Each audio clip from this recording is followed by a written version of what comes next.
Thank you. I know you're tired of hearing speakers, and perhaps I'll be your last one. Listen, it's a beautiful day to be here on the Hill in Ottawa. What a fabulous day, isn't it? A perfect Thanksgiving. Bravo! And we have a lot to be thankful for. We are grateful to Pierre and Jacques, Tanya and Kamal for leading a march, first ever, in support of public broadcasting, walking 200 kilometers from Montreal to Ottawa to share their concern about public broadcasting. Thank you, team. That was fabulous.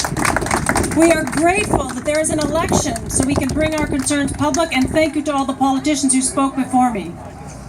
And we are grateful to all of you joining us here today to raise the alarm, because that's what it is. CBC Radio-Canada is in a crisis. It's in a crisis because we have a government that doesn't care about culture.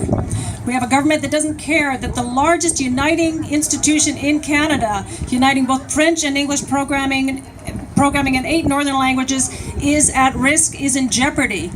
There is a reason that every single developed democracy in the world has a public broadcaster.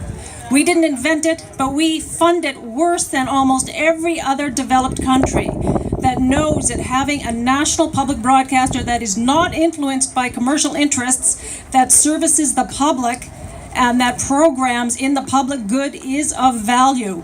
We need to change that. In the last 5 years, there have been thousands of cuts in staff, in programming. Now the CBC is talking about selling its production capabilities.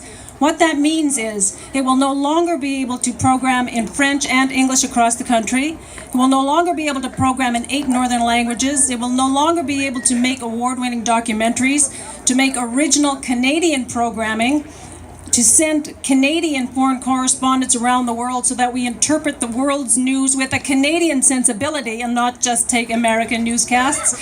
It will no longer be able to cover. The CBC has a presence in 57 locations across the country, covering local news and programming, to unite Canadians with the same values that we all share: fairness, generosity, tolerance. That doesn't happen without a national presence, and CBC Radio-Canada is that presence. I ask all of you, when you vote, keep in mind who supports Radio-Canada. We have a handout that lists the political parties' positions. Ask your candidate, are you in favor of supporting a public broadcaster? And use that when you make your decision. Thank you very much for joining us today. We really appreciate it.